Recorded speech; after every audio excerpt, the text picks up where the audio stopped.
This is a very dangerous comment coming from the American President Donald Trump that he threatened India that he'll stop trade with India if the war doesn't stop. तो सिंदूर का सौदा होता रहा, प्रधानमंत्री चुप रहे। आज जो देश के विदेश मंत्री हैं ये एक राजदूत रहे हुए हैं, आईएफएस ऑफिसर रहे हुए हैं। क्या इसको कूटनीति कहते हैं? माफ कीजिएगा, हमारी देहाती भाषा में इसको मुखबिरी कहते हैं। युद्ध में बहुत अहम भूमिका उन रणनीतिकारों की होती है जो राजधानी में बैठे होते हैं। वो मंत्री हों, वो अफसर हों, वो प्रधानमंत्री हों, वो विदेश मंत्री हों, इन तमाम लोगों की एक भूमिका बहुत महत्वपूर्ण होती है जो सेना के पराक्रम को या तो बूस्ट कर सकती है या सेना के पराक्रम को और नुकसान भी पहुंचा सकती है, उनके मनोबल को नुकसान पहुंचा सकती है, जो हमने इस बार बहुत अफसोस के साथ कह रहे हैं कि होते हुए देखा। पिछले पूरे एक हफ्ते में अमेरिकी राष्ट्रपति डोनाल्ड ट्रंप अलग अलग देशों में, जमीन पर, हवा में, हवाई जहाज में एक बात दोहराते रहे कि उन्होंने युद्ध रुकवाने में मध्यस्थता की। उन्होंने एक बहुत खौफनाक बात भी बोली कि उन्होंने भारत को व्यापार रोकने की धमकी देकर युद्ध रुकवाया। This is a very dangerous comment coming from the American President Donald Trump that he threatened India that he'll stop trade with India if the war doesn't stop. तो सिंदूर का सौदा होता रहा, प्रधानमंत्री चुप रहे। विदेश मंत्री के मुंह से एक शब्द नहीं निकल रहा, एक शब्द नहीं निकल रहा, दोनों के मुंह से नहीं निकल रहा। हमें नहीं मालूम कि ऐसी कौन सी सीक्रेट्स हैं, ऐसे कौन से रहस्य हैं मोदी जी के, जयशंकर जी के या भाजपा के और नेताओं के, अमेरिका के पास और मैं तो कहूंगा चीन के पास। न अमेरिका पे मुंह खुलता है और चीन पर जब मुंह खुलता है तो सीधा क्लीन चिट देने के लिए खुलता है और मुंह ही नहीं खुलता। कारण क्या है? आपके जो रहस्य उनके पास होंगे, हमें कोई मतलब नहीं उससे, लेकिन देश को नुकसान क्यों पहुंच रहा है?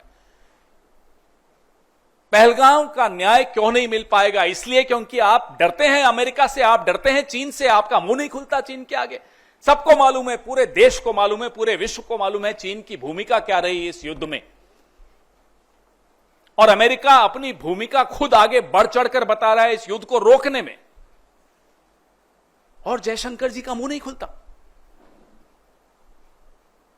ये क्या हो रहा है? इसलिए ये सवाल पूछने बहुत बहुत आवश्यक हैं। यह महत्वपूर्ण है कि डोनाल्ड ट्रंप क्या बोल रहे हैं, लेकिन बात सिर्फ डोनाल्ड ट्रंप की नहीं है। बात यह है जो अभी आपने वीडियो में देखा कि कैसे जयशंकर जी खुद प्रेस एजेंसीज को सामने बैठाकर और खुद बता रहे हैं कि हमने पाकिस्तान के आतंकी ठिकानों पर हमला करने से पहले पाकिस्तान को सूचित कर दिया था। अब यह सूचित करने का क्या मतलब होता है?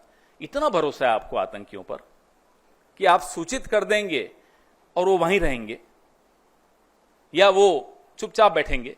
यह भरोसा है आपको उन आतंकियों पे? रिश्ता क्या है आपका? कैसे आप बोल रहे हो उनको? क्यों बताया आपने उनको?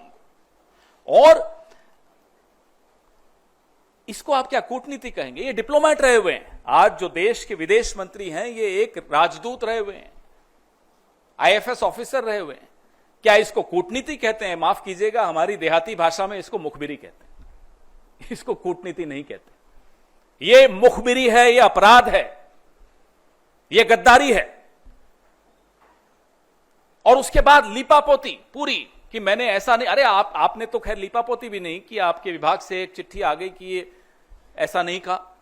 आपके मुंह से ये शब्द एक एक यहां मीडिया कर्मी बैठा है, देश के हर नागरिक ने, विश्व के हर नागरिक ने देखा आपने क्या बोला कि हमने पाकिस्तान को बता दिया था कि हम सिर्फ आतंकी ठिकानों पर हमला करने जा रहे हैं। अब बताइए, मुखबिरी नहीं है तो क्या है?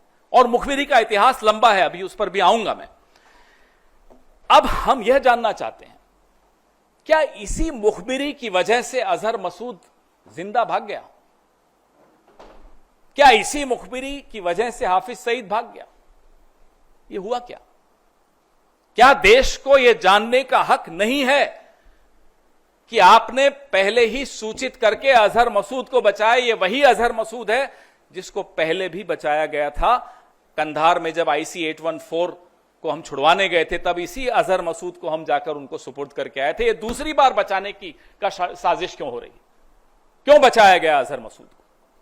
कारण बताइए। ये जो बयान है विदेश मंत्री का बहुत संवेदनशील है।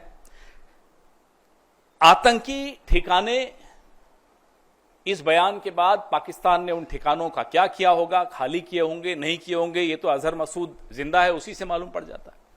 और कितने आतंकी जिंदा बच के भाग गए होंगे, ये चिंता और ये सवाल हम सबके मन में है। We are right in being concerned and being worried about the future, the safety of our country. If we have forewarned Pakistan, then obviously most of the terrorists like Azhar Masood, like Hafiz Saeed would have escaped. Why did we allow that? That's a question, that's a concern which every single Indian faces today. And the minister and the prime minister must open their mouth and come out clean. अब कल खबर आई कि ISI के लिए काम करने वाले कुछ लोग, कुछ जासूस पकड़े गए। पहले भी खबर आई थी, DRDO का एक प्रदीप कुरुलकर संघ से बड़ा जुड़ा हुआ था, राष्ट्रीय स्वयंसेवक संघ से, पाकिस्तान को कुछ सूचनाएं गोपनीय देता था। क्या हुआ उसका? आपने उसके बाद सुना, हमने प्रेस वार्ताएं की, बार बार उस मुद्दे को उठाया। क्या हुई? लिपापोती हुई? हो क्या रहा है प्रदीप कुरुलकर का? तो आप बीच में कोई खबर आती है कि भाई ISI के लिए कोई ध्रुव सक्सेना काम करते हुए पकड़ा गया भारतीय जनता पार्टी का। फिर आता है प्रदीप कुरुलकर, DRDO के साइंटिस्ट हैं, संघ से बड़े जुड़े हुए हैं, पूरा दूसरी तीसरी पीढ़ी संघ के साथ जुड़ी हुई है। क्या हुआ उनका? ये है क्या? ये क्या मुखबिरी का इतिहास है? ये क्या रिश्ता है आपका पाकिस्तान के साथ? ये हमें जानना जरूरी है, देश को जानना जरूरी, क्योंकि आज आप तमाम संस्थाओं पे कब्जा किए बैठे हैं।